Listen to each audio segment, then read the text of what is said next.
Today, in the weekly review of the national and international issues, let's look at the Khalistani issue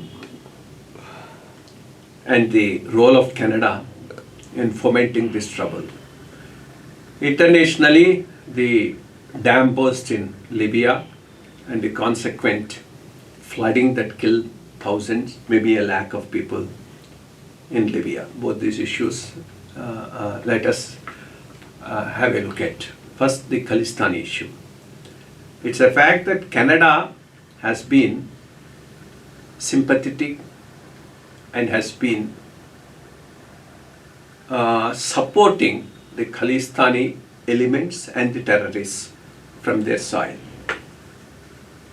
But for that type of a support, the type of a bombing that happened on Kanishka flight from Canada to India would never have happened.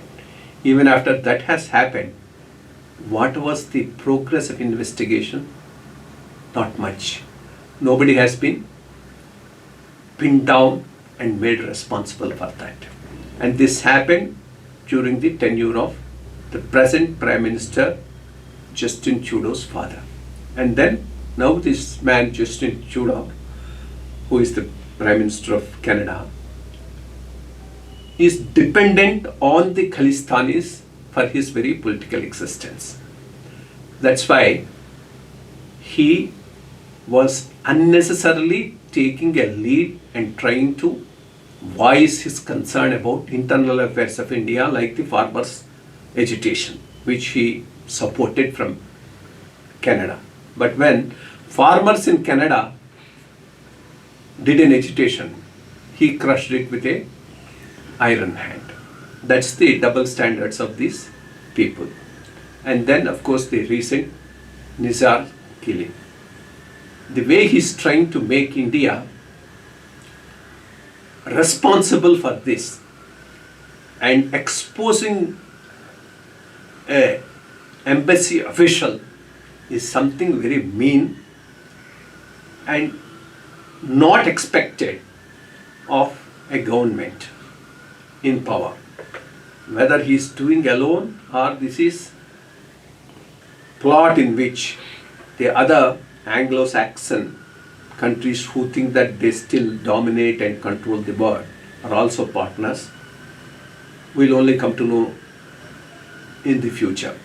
These are, of course, England, USA, Australia and Canada. All these four countries are all the time keep sharing intelligence, working in unison, whether it's the Ukraine war or whatever it is.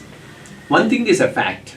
In the last one decade, India has really gone ahead, both economically and politically. Geopolitically also, it has become a very important nation. The way they have handled the Ukraine war, taken an independent stand, and still managed to survive without sanctions, speaks volumes about the way India is playing its role in the international affairs. The successful completion of the G20 recently in India and India becoming a voice for the global south is also a matter of concern for these countries who want to dominate the world. So I'll not be surprised if they are looking for some fault lines to weaken the country, and one of the fault lines they may be looking at is this Khalistan.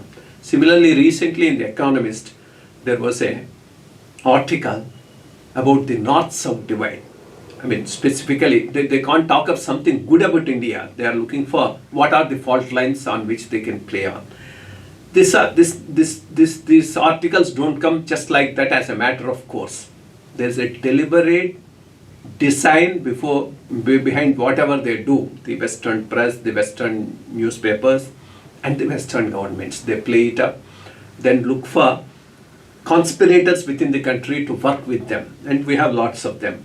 So people have to be careful, and very happy the way the government of India has responded. When Kanishka was bombed, what was our response? We didn't respond the way we should have. But now we are responding the way we should and telling him, this is where you stand, just get lost. I mean, even in case Nijjar killing thing, What is that the Western world wants to tell? They can go ahead and kill Gaddafi, they can go ahead and change or be responsible for the killing of Allende in Chile and things like that.